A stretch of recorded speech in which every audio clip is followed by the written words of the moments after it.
Welcome to Lift Your Story Podcast with guest Maxwell Ivey, the blind blogger, podcast host of What's Your Excuse, and inspirational speaker.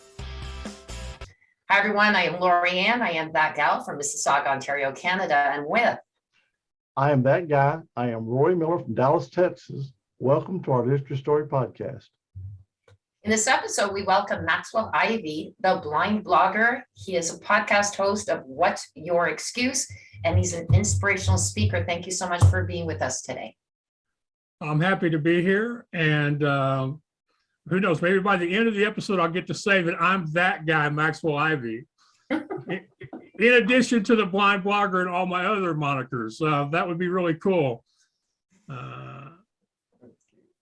So can you tell us, how did you get into podcasting?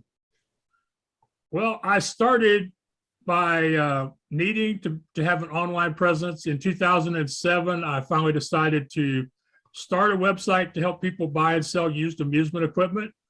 And so first I had to build a website. And then after I had the website, people said, well, Max, you need to have a blog.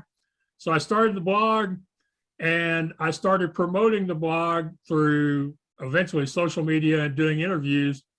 And eventually I did so many podcast interviews that the host started asking me, Max, when are you going to have your own podcast?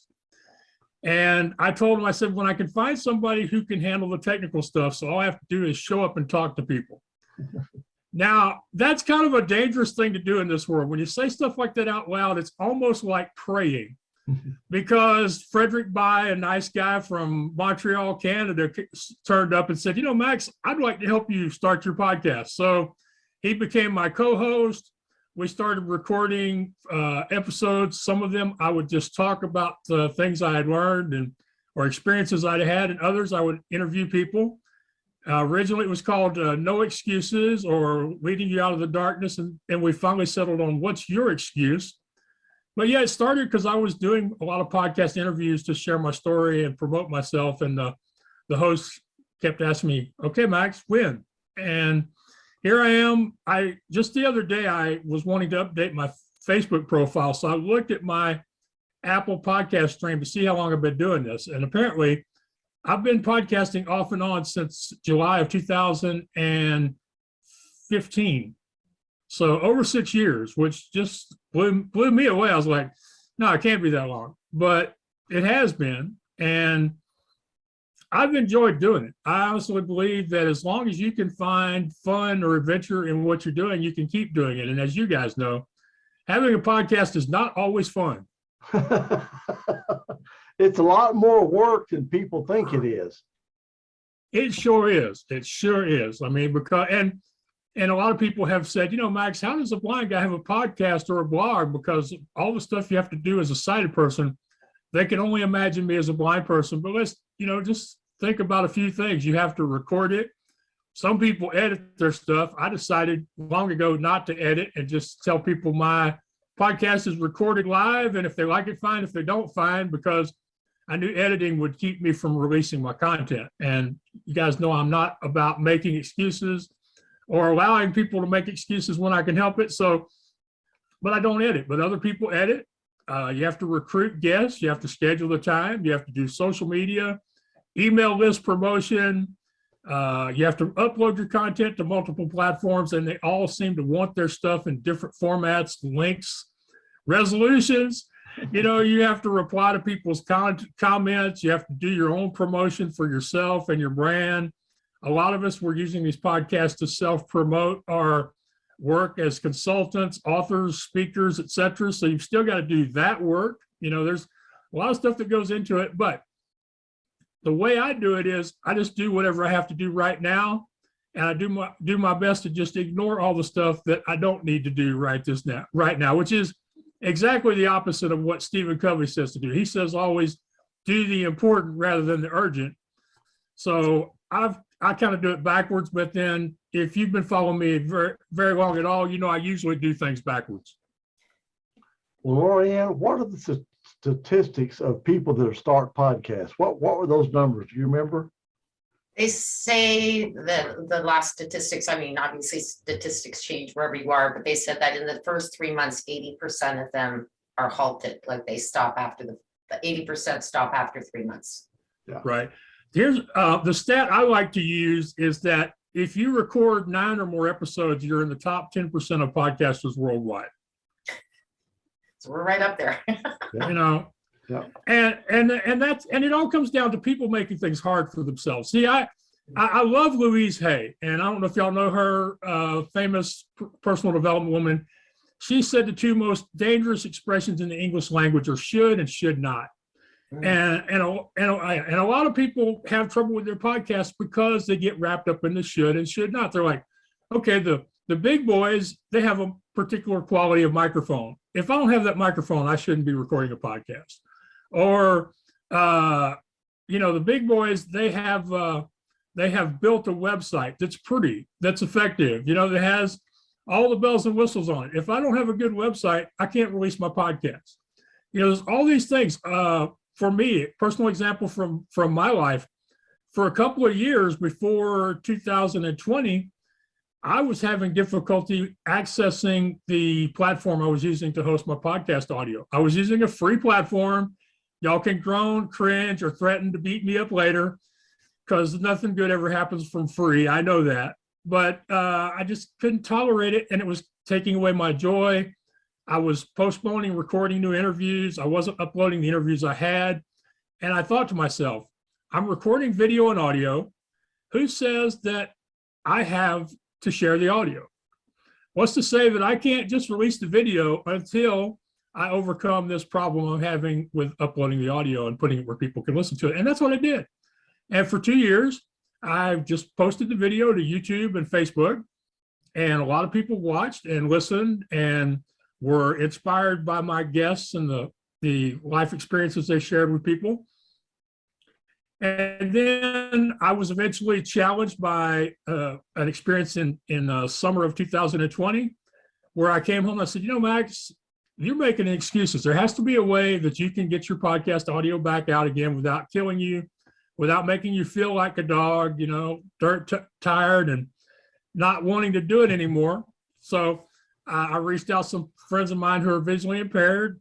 They told me to go check out Blueberry, and I did. The people at Blueberry were gracious enough to give me almost 2 hours of their time online to get me started. I found their player to be very accessible, both uploading content and also for people that are blind who want to play my content. And it's been a really great relationship. And in fact, Blueberry is now the hosting sponsor for the What's Your Excuse Podcast Network. And it's because of them that we are able to bring in these other shows and not have to worry about the costs of the hosting and the ad insert and that sort of stuff. So we're very grateful for those. Plus, they provide a lot of technical support. And I'll be honest with you, I'm really good on the emotional stuff, but when it comes to the technical stuff of starting and continuing a podcast, I'm not very good. Yeah. Well, you kind of like Lori Ann and I, we were like seat of the pants, winged as we go. Yeah. You talk about inexperience. What are we going to do? I don't know. Let's just try this. And that's kind of how we went, wasn't it, Lori Ann? Yeah, we started off like with calling it the officers, going opposite. Then we thought, we're running out of things to talk about. So then we decided to invite people on, and we were that gal and that guy. And then we came to, well, we've got lots of stories here. So there's the lift your story.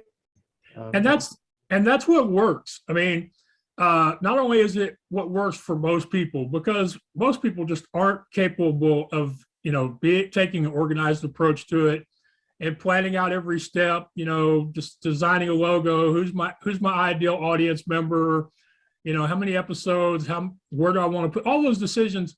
They're great if you're that person, but I feel like there's maybe 5% of the world that's capable of planning it out from step A to step Z and then executing it. Most of us are going to get stopped in the details.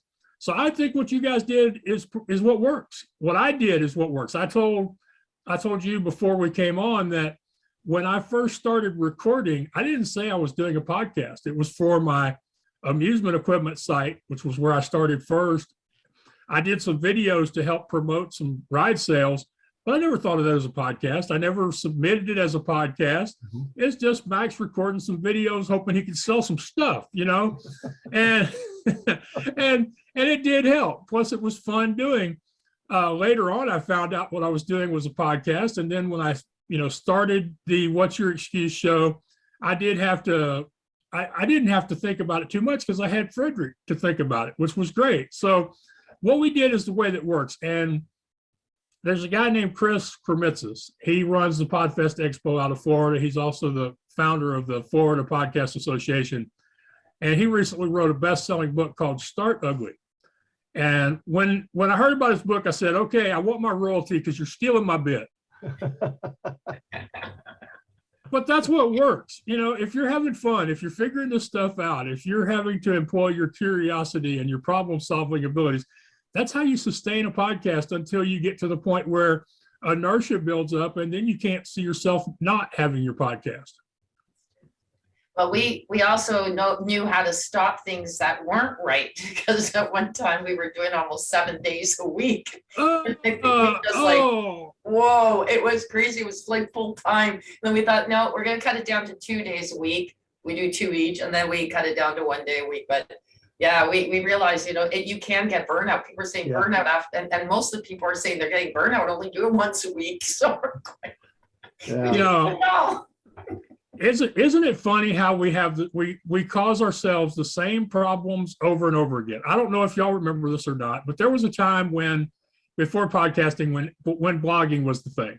Mm-hmm. And the quote experts unquote told everybody that they had to blog every day. If you had to create a post every day in order to build your spot in the market before you could scale back. But the problem with that was people couldn't sustain it. And even the ones that could have sustained it, they were intimidated by it and wouldn't start in the first place. So eventually the experts backed off and said, you have to get to what's called sustainability. You have to, if you can only write once a week, then please don't write every day.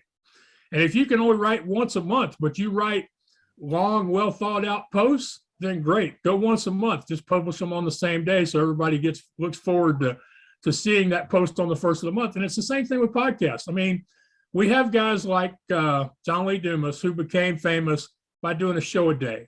He did a show every day for 3 years, which is totally, bat crazy insane.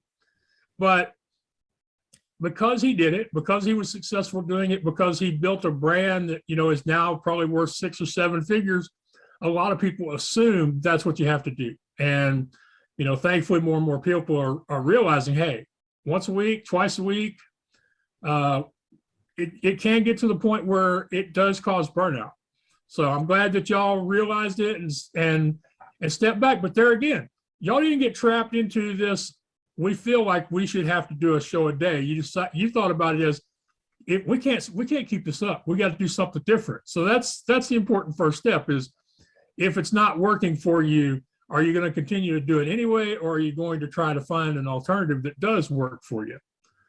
Yeah. So I'm really, y'all should be really proud of yourselves for what you did in the beginning, and even more so for what you did later on.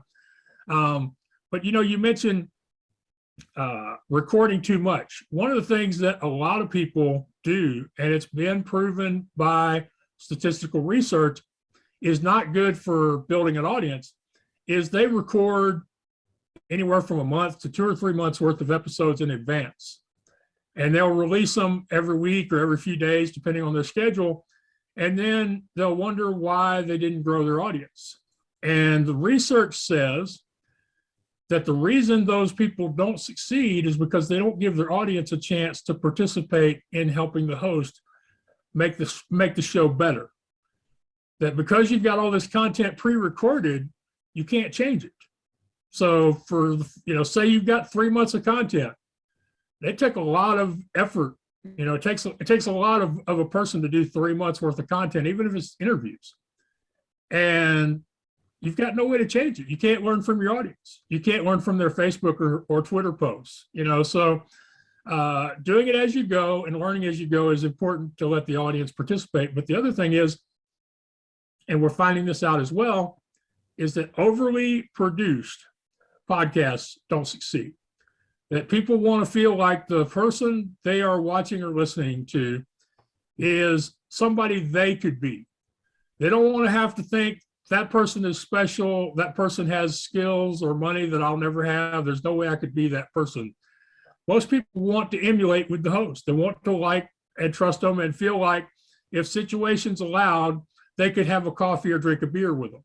You know, that's what we're finding out. People do not want to be kept at arm's length from their hosts.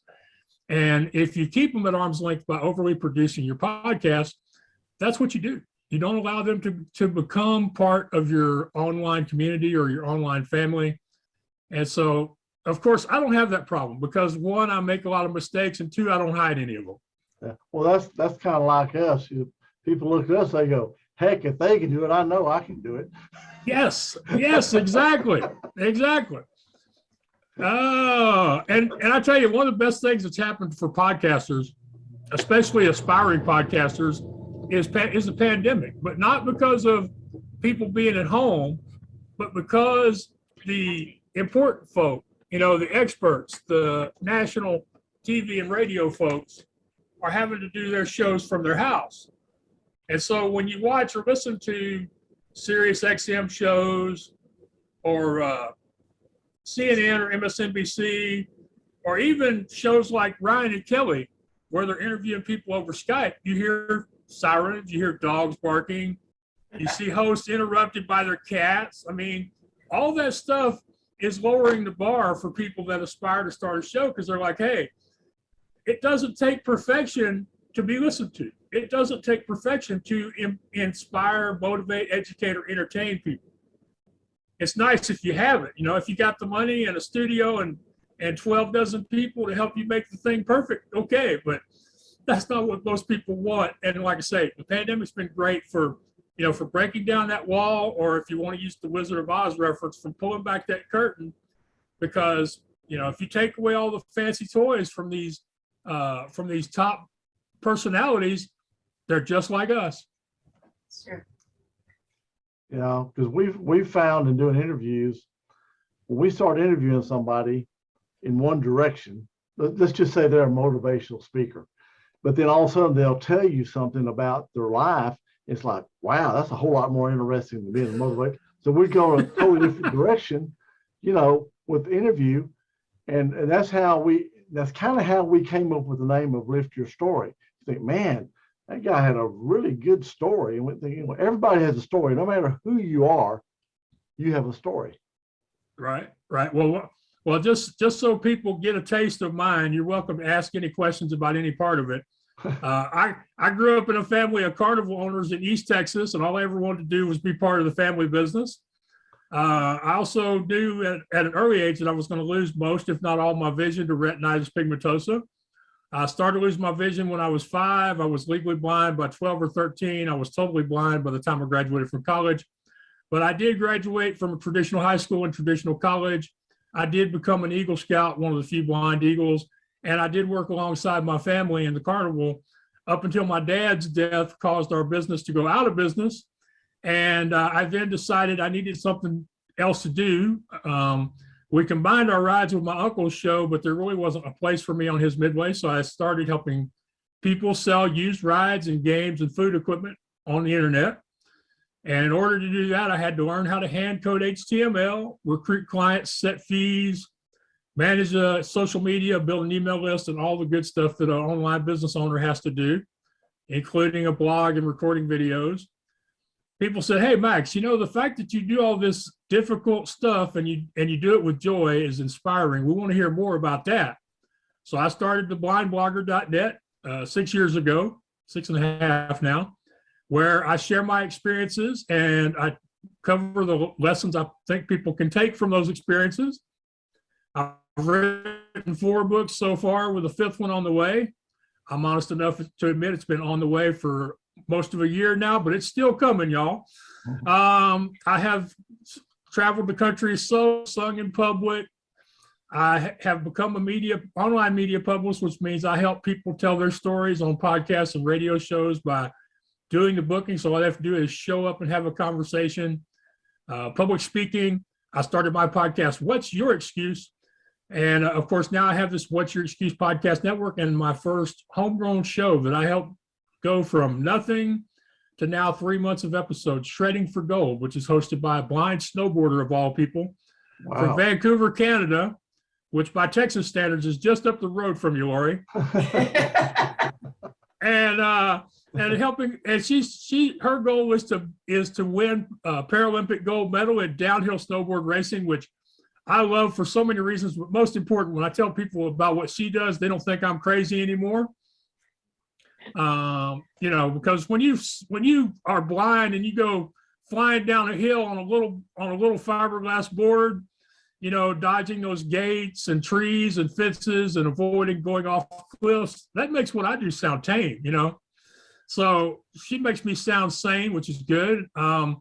And we're working on a couple more people that are going to launch in January, but it's really fun because we're helping other blind people and other people with disabilities either start a new podcast or grow an existing audience. And it's kind of been, they say full circle because it combines all the different things I've done in the area of podcasting into one thing that has potential to help a lot of people and change a lot of lives. So going back to you becoming an Eagle Scout. So were you blind when you became an Eagle Scout? I was at least, I'll tell you what my vision level was. My vision was so bad that it couldn't be corrected with glasses, no matter how thick they were. Okay, because I wouldn't have technically been considered totally blind at that time, but if I wasn't like 3 foot behind the person in front of me, I couldn't follow them where they were going. I hung on to a lot of shirt collars and shirt tails, if you know what I'm saying. Well, the reason I'll say because, even for people with all different faculties, only 3 out of 100 make Eagle Scout. Yeah. That's statistic, and of course I was heavily involved in Boy Scouts. I was a Boy Scout when I was young, but then my sons were in it. I was in the adult training, all kinds of stuff. So it's kind of a special thing for me. And one of my sons did get his Eagle. So congratulations to you. Yeah, it took 4 years, a lot of help from a lot of different people. I was lucky enough that the people at my school allowed me to let's just say cross train between my Eagle Scout projects and my schoolwork in more than a few cases. So at the scout camps that I went to, there were a lot of great people there too. So it was a long continuous process. I would say the hardest thing that I had to do the whole time was when I went for my swimming merit badge, or it was the life-saving merit. Yeah, it was the life-saving merit badge. In order to get that merit badge, you have to swim a quarter mile. But my scout troop had a tradition that anybody that went after that particular merit badge would at least attempt to swim a whole mile. And in fact, there's a kid from our troop that still gives me grief because he swam his mile in a lake and I swam my mile in a pool. Same scout camp. Yeah, but the level of difficulty is a lot higher when there's a potential of alligators chasing you. So he was a few years ahead of me, but yeah, he used to give me a hard time because he's like, man, you swam yours in a pool, it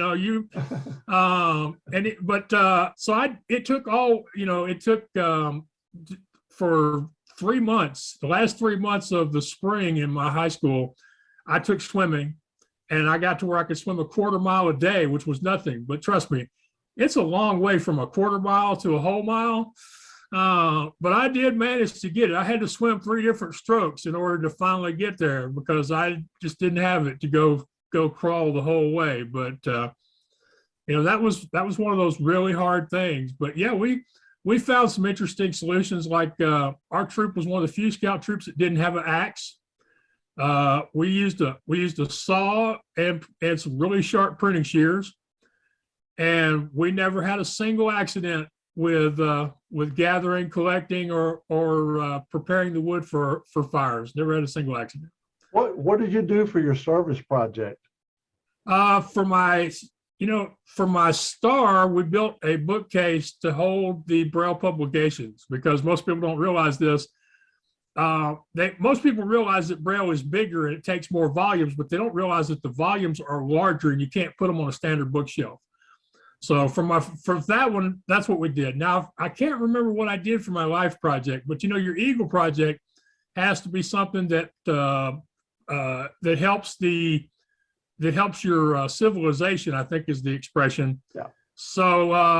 So even though I wasn't old enough to vote at that time, I organized a voter registration drive. Cool. Okay. Cool. Good. Yeah.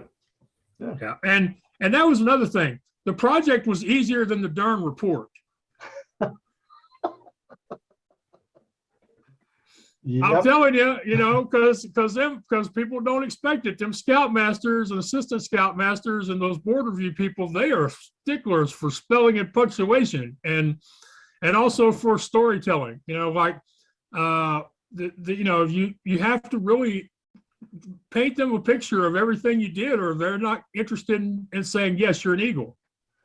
Well, it's funny because the whole point of scouting is to teach boys self-reliance and leadership. Yeah. And when they do their Eagle project, they're in charge of it start to finish.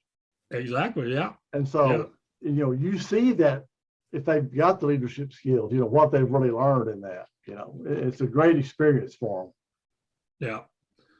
See, that's fun. I don't often get a chance. I think this is the second podcast in the last 2 years where I actually got a chance to talk about this. And it was some great times. The only thing I regret from my scouting days is that it happened before the era of the smartphone, because there are almost no pictures from those days. And, we went on some great stuff. The Bell Telephone Pioneers supported us. And for people who don't know who they are, they used to be a nonprofit foundation funded by AT&T, actually, that would support Boys and Girls Clubs and activities done by scout troops, Boy Scouts, Girl Scouts, and they would provide like trips to the ice capades or the circus. Mm-hmm. And every year they sponsored a bass fishing tournament, and we would all go bass fishing up in Lake Livingston, and we'd be in, bona fide,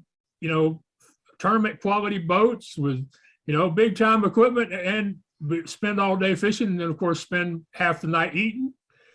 There was always more fish than we caught. I never caught under that when I was young, but there was always more fish than we could have caught, So, but we went to NASA, and they let us crawl all over NASA. They let us get on the moon rover. They let us go inside the Skylab mock-up. We don't have pictures of none of that. Yeah. One of the guys even got to put on one of the flight suits. They won't have pictures of none of that. And when I got my Eagle, I got a couple of really cool opportunities. I got to ride in what was then the Foley's Thanksgiving Day Parade, because mm-hmm. back then they were the big department store chain in the Houston area. I rode with Gifford Nielsen, the former backup quarterback of the Oilers and a pretty famous sports reporter at that time. And then I also got to throw out the first pitch at an Astros game. Oh, wow. Yeah. And because I was not as good a baseball fan as I thought I was, I practiced throwing from 90 feet, which is the distance from first base to second. It's only 62 and a half feet from the pitcher's mound to home base. Well, I had practiced throwing 90 feet instead of 62 and a half feet. I threw the ball into the mesh behind the pitcher. And I threw it there several times, and they were like, okay, kid, back up and try again, back up. And I finally got to the edge of the mound, and they don't like civilians on the mound. The pitchers, they have it's some of them it's superstition, some of them it's just liking it the way they want, where their foot's going to land and that sort of stuff. Somebody finally got the bright idea. They said, he's throwing it straight. He's just throwing it too high. So they let me stand on the mound because, the mound is slanted at an angle. And when I stood on the mound and threw the ball, I threw it straight to the catcher's mitt. It was pretty. It was, and I got a big ovation from the people in the dome. We don't have the photos or the movie camera film of that. So there's, a lot of great stuff that happened. And one other thing, are y'all still there? Yeah, we're here. Yep. Okay. One other thing is that at that time, the Chronicle and the Post, we used to have two papers in Houston for those who don't remember. They had a policy. They would not publish notices of Eagle Scout Awards. But when they found out how unusual or how rare mine was, they not only published a notice, they published photographs. So you can Google, it would have been from August of 1984, and you look for my name as an Eagle Scout, and you can still find the newspaper coverage of that day. So it was really cool. Congratulations. I love it. How can our listeners reach out to you? I told you I would distract you. I didn't fail on my promise. Okay, they can go to theblindblogger.net. They can also send me an email at justask@theblindblogger.net. My social media profiles are there. I'm more than happy for people to reach out to me anytime. As I like to say, you don't have to want to buy something from me, hire me, or book me in order to talk to me, because I've had lots of great adventures and opportunities that came because I was willing to listen to whoever decided they wanted to say hi. So I hope that people will go to the website, theblindblogger.net, or just ask at theblindblogger.net. If they want to check out the podcast network, it's at wyexcuse.com, wyexcuse.com. And if you know somebody who has a disability, who's been talking about a book or a blog or a podcast, but maybe needs a little bit of help getting over the intimidation and the overwhelm, send them my way, because that's what I do.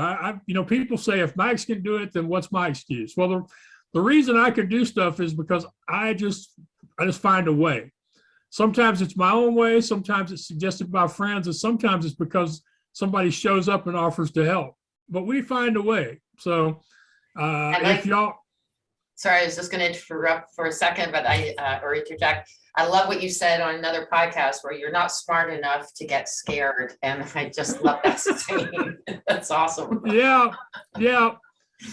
Or as Bullwinkle used to say every Saturday morning, I don't know my own strength. It is a matter of too many people focus on the goal and fail to take the action. They, as the old cliche goes, they focus on the staircase and refuse to take the first step to climb. And I've never had that problem. I don't know why it's the case. I have a good friend named Adrienne Smith, who I refer to as my blogging mama, because she taught me everything I know about relationship building and relationship marketing online. And she likes to say, Max, all those years you were traveling around the Carnival and you were finding a way to keep a small carnival going in a big carnival state like Texas, you learned how to just make it happen, how to just get to the next thing, how to find a way through. And she said, all you're doing now is applying that life lesson, that life approach that you learned in all those carnival days to stuff you're doing now. And, that's part of it. The only problem I run into, and please, people, don't take this as bragging or ego. The problem I often run into is trying to do things that maybe I should have said no to, or maybe I should have said not this minute. I do tend to take some big swings at the bat, so to speak. Wow. That's wonderful. Great to have you on the podcast. Really thank you for all that information. It was wonderful. Yeah. Well, thank you all so much for having me. I really enjoy this. And I tell people, people say, Max, you do all these podcasts because because you're promoting your brand, you're trying to get work. And I tell them, that's a little bitty part of it. But most people just don't understand the emotional value of sitting down and having a conversation with people who understand you, or if they don't necessarily understand you, they at least make the effort to try to understand you. That has a big emotional value. And you put that together with the anticipation that goes to, changing into my dress clothes and putting on my headset and pressing the link to Zoom and going, yes, we're going to go have a talk with, that guy and that girl people. So a lot of benefits to sitting down and having these conversations. They're fun, just like your podcast should be fun, just like your blog or that next book should be fun. My editor, Lorraine Regulus, really nice woman up in Canada from Thunder Bay area. a while back, she was having trouble publishing a book. She sent me an email. She said, I wish I could finish this damn book. I told her, I said, first thing, stop calling it a damn book. 2 weeks later, it was finished. Have fun with it. Don't expect to be perfect. When you make mistakes, share them so that you can encourage the other people that are thinking about doing what you're doing. Beautiful. Thanks for that message. Yeah. It was sure a pleasure having you on our podcast. It was really a pleasure for me. And I just want to say one more thing that I like to make sure I never forget to do this. For over 8 years now, I've been doing podcast interviews. I started because it was the only way I could get out into the world and tell people what I was doing and start building an audience and building a brand. So really, without people like you, without you, Roy, and you, Laurie, there wouldn't be The Blind Blogger or What's Your Excuse or any of this other stuff. So I want to thank you for you being part of my journey, for my success, and for whatever happens to come next. Without you, it wouldn't have happened. Thank you so very much. That was very kind of you. Take care. Okay. You too. Bye-bye. All right. Bye. This episode is brought to you by Myono, featuring their multifunctional USB microphone, very light, portable, affordable, and great for podcasters, and available on Amazon.